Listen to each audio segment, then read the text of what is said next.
Hello সবাইকে, আমি বানাচ্ছি রান্নার ভিডিও। ব্যাপারটা কি আইকনিক, তাই না? যে রান্নায় একেবারে বকলম সে আজকে করতে চলেছে পোলাও আর আলুর দম। তার জন্য প্রথমেই চালটা ভিজিয়ে অনেকক্ষণের জন্য রেখে দিলাম। আর এই রান্নাঘরের জিনিসপত্রগুলো ভরে দিতে আমার খুব ভাল লাগে। তেলটা প্রায় শেষ হয়ে এসেছিল, তাই ঢেলে নিলাম। নতুন আলুর সিজন তো, তাই আলুগুলোকে ভালো করে ধুয়ে নিচ্ছি, এবার ছুলে নেব। আলু ছুলতে আমার না বড্ড বিরক্ত লাগে, কত সময় নষ্ট হয়। বেশ অনেক কয়টাই আলু ছুলে নিয়েছি, আর অনেকটা করে আদা বেটে নিয়েছি। আর এদিকে রয়েছে টমেটো আর লঙ্কা চেরা। আসলে আজকে নিরামিষ তো, দুটো রান্নাতেই তাই আদা বাটাটাই শুধু দেবো, অন্য কিছু দেবো না। এবার চালগুলোকে জলের থেকে তুলে এখানে একটুখানি শুকাতে দিয়ে দিলাম। অনেকটা সময় বসেছিলাম, একজনকে পাঠিয়েছি দই আনতে। সে কখন দই আনবে তারপরে রান্না হবে, সেইটুকুনি সময়ে আমি একটু হরলিক্স খেয়ে নিলাম। সকালের ব্রেকফাস্টটাও হয়েই গেল। তারপরে সে দই দিয়ে গেল। এবার শুরু করব আমি রান্না। প্রথমে আলুর দমের জন্য এখানে কাজু বাদাম আর চারমগজ, সাথে টমেটো, তার মধ্যে একটু লবণ দিয়ে কষিয়ে নেব।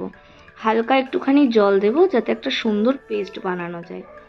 তারপরে সেই পেস্টটা বানিয়ে সাইডে রেখে দেবো। এখানে কড়াইটার অবস্থা এরকম দেখে তোমরা ঘাবড়ে যেও না, এটা ননস্টিকের ছিল। এই গ্যাসে রান্না করে তারপরে সেই কাজের দিদিরা আর কি ঘষে মেজে ওর অবস্থা খারাপ করে দিয়েছে। তারপরে এখানে আলু ভাজতে বসিয়ে দিয়েছি, একটু লবণ হলুদ দিয়ে নিলাম।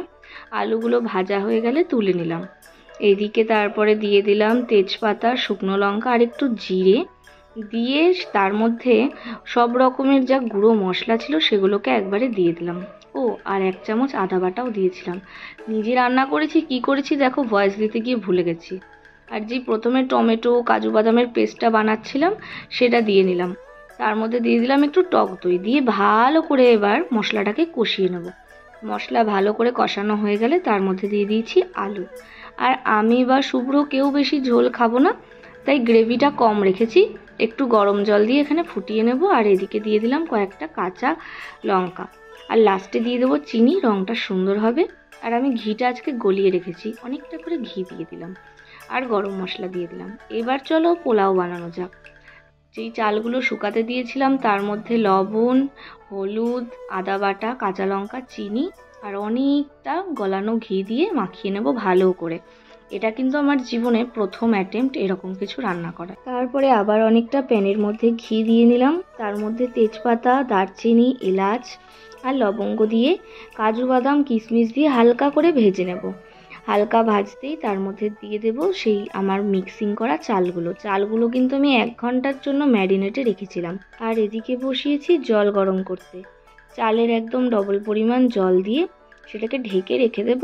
এইবার আর কিছুই না, খালি খানিকক্ষণ বাদে এসে এসে নেড়ে দেব। আর এই প্যানের ফুটোটাকে একটা লবঙ্গ দিয়ে আটকে দিলাম। লবঙ্গ দেওয়ার পরপরই দেখি বাবু বাড়ি চলে এসছে। এসে দরজাটা খুললাম। আজকে তো খুব খুশি হবে, ওকে একটু ভালো মন্দ করে খাওয়াচ্ছি। তাই রোজ রোজ কি ভালো খেলে হয় বলো, মন্দটাই বেশি করি, মন্দটাই খায়। আরও কখনোই একা খায় না, ও খেতে বসলে আমাকেও প্রতিদিন খাইয়ে দেয়। কতটা লাকি আমি, তাই না, যে আমাকে আমার হাজবেন্ড রোজ খাইয়ে দেয়। এর জন্য অনেকের টন্ট শুনেছে, কিন্তু কখনো কোনো কিছু মাইন্ড করেনি।